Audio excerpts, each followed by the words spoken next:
Qunduz amaki, Orolimizda hech kim yashamagan paytlarni esla olasizmi?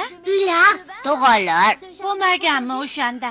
O zamonlarda men ham dunyoga kelmagan edim. U paytlarda uyimiz ham, bog'imiz ham bo'lmagan. Ha, qani o'rmon bo'lganmi? O'rmondagi vahshiy hayvonlar qunduzchalarni tutib yeyishgandir-a. Baqul, meni qo'rqitding. O'sha o'rmonda yuvosh hayvonlar ham bo'lganmi? Ha-da, men sizlarga qiziq bir erta aytib beraman. U yuvosh hayvonlar haqida. Pushtirang cho'chqachaning alomat kechinmalari. Pushtirang cho'chqacha ko'pincha xushhavo yoz oqshomlarida qip-qizil sharni eslatuvchi quyoshga va qirmizi shafaqqa tikilgancha hayol surishni yaxshi ko'rar ekan. Keyin shunday der ekan: Quyoshning uyi shu tepa ortida bo'lsa kerak. Uni dilida juda alomat va qiyomat bir istak uyg'onibdi. Tepani orqasiga o'tib, uning uyini o'z ko'zim bilan ko'rsamida. U kecha kunduz shu haqda o'ylar ekan. U polizga qaramay qo'yganidan rediska sabzilarni yovvoyi o'tlar bosib ketibdi. Uyini ham yig'ishtirmabdi, supurib sidirmabdi. Hamma yoqqa o'rgimchaklar in qo'yib tashabdi. Idishlar-ku mutlaqo yuvilmay oshxonaning shiftigacha uyilib ketibdi. U hech yuvinmabdi, pushtirang yuklari taralmabdi, tishlari tozalanmabdi. Natijada undan qo'lansa hid kela boshlabdi. Bir kuni u tong chog'ida uydan chiqib ketibdi.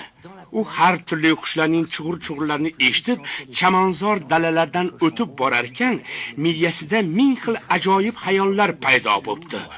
U o'rmonga kiribdi. U yerda bo'z bo'ri yashar ekan.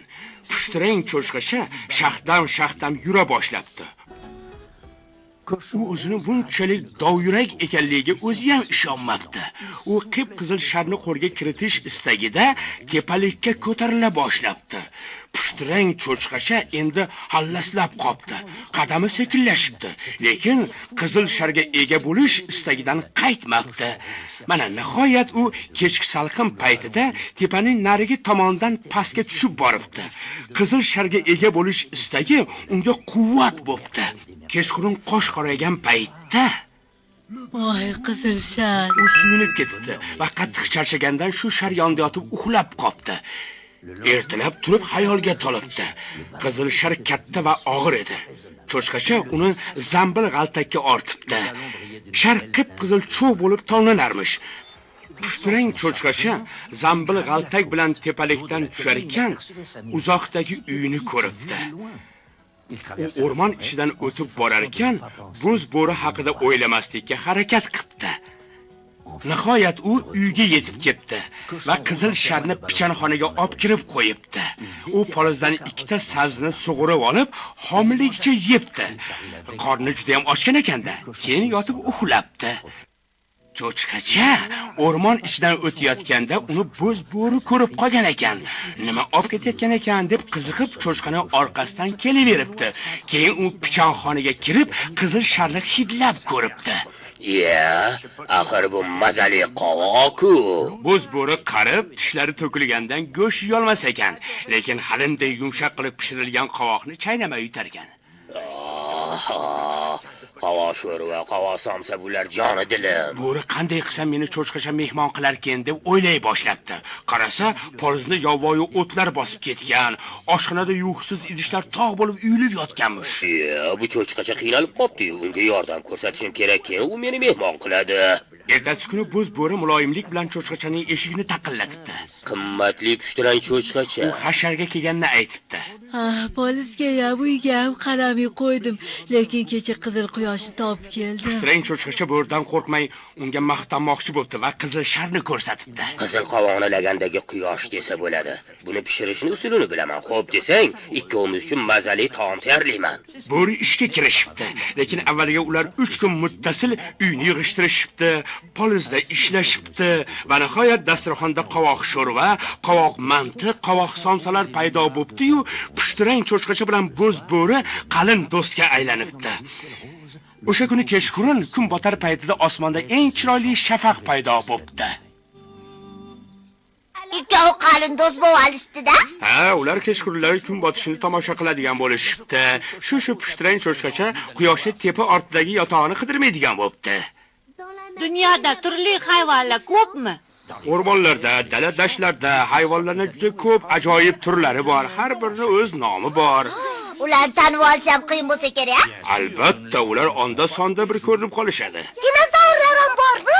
Ular bitta panjasi bilan uyimizni pachaqlasa kerak-a? Ular bizni payqashmaydimi?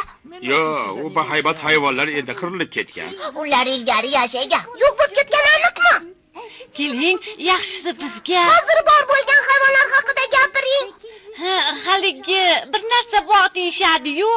Hayvonot bog'imi? Ha, o'sha yerda yashamaydiganlar haqida. Misha bilan Masha.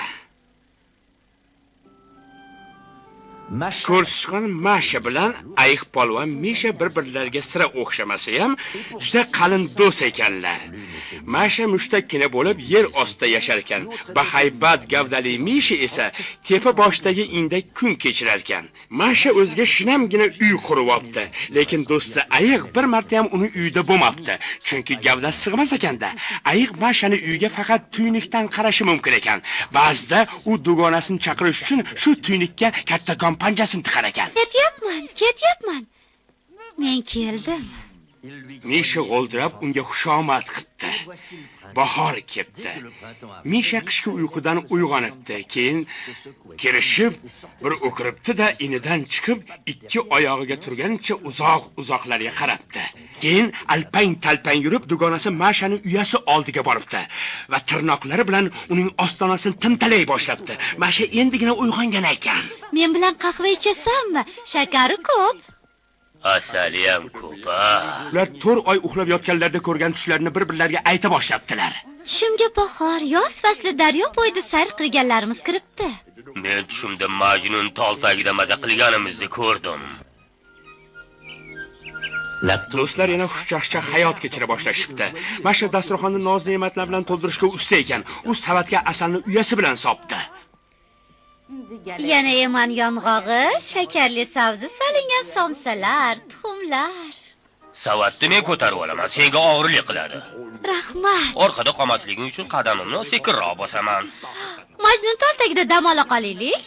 Ular doim shu Majnun tol tagida dam olishar ekan. Olib kelgan taomlari bilan o'zlarini siylashar ekan, muzdek suv ichishar ekan.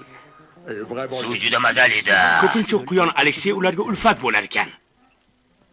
Sabzili somsendan menga ham qoldirasanmi, Masha? Voy, bo'lmasam-chi.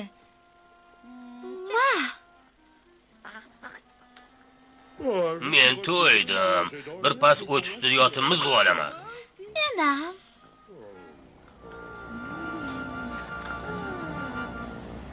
Ular kech kira boshlaganda uyg'onishar ekan. Keyin narsalarni yig'ishtirib, uylariga xursand bo'lib qaytishar ekan. Ba'zan suv bo'yida tunab ham qolishar ekan. Shunda Misha baliq tutar, Masha bo'lsa sharf to'qish bilan mashg'ul bo'lar ekan. Ba'zida havoni bulut qoplab, shamol quturar, olis-olislarda momaqaldiroq gumburlar ekan. Bunday paytda ayiq polvon bir qo'lda savatni olib, ikkinchi qo'li bilan Mashani ko'kragiga bosganicha uyiga, o'z iniga chopar ekan. Kela solib u gulxan yoqar va ikkovlari gulxan atrofida isinishar ekan. Mana bahordan keyin yoz keldi. Kunlar uzayibdi. Oydin kechalarda ular bir-birlariga qiziq-qiziq voqealarni hikoya qilishibdi. Yaxshi yotibdir, Misha. Yaxshi ko'r, Masha. Masha o'rniga yotib asta-sekin uyquga ketar ekan. Ayiq polvon bo'lsa boshi yostiqqa yetmasdan xurrak ota boshlar ekan. Uning tushiga shirinliklar kirar ekan. Yoz ham o'tib, kunlar qisqara boshlabdi.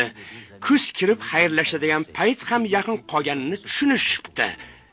Daraxtlarning barglari to'kila boshlabdi, lekin ular hamon sayr qilishar, qo'ziqorin, maymunjon terishar ekan. Voy, qo'ziqorinlar. Masha Misha uchun to'qiyotgan sharf bilan qalpoqni to'qib bitirishga shoshilibdi. Ayiq qarag'ay barglarni yig'a boshlabdi. Mana nihoyat kuzning oxirgi kuni.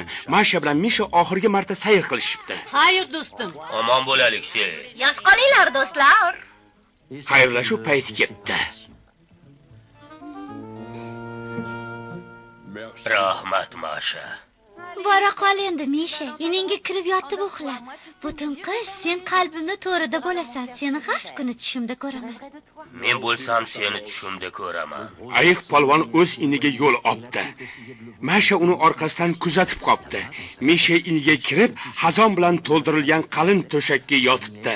Bir nimalar deb g'o'ldirab esnabdi-da, asta-sekin o'cha boshlagan gulxan yonida uxlab qopti. Ikkovi ham qahraton qishning qorli qirovli kunlarida mast uyquda yotib, tushlar ko'rishibdi. Zo'r tushlar ko'rishgandir-a? Ular tushiga bahor yoz pallasida daryo bo'yida sayr qilishga kiribdi.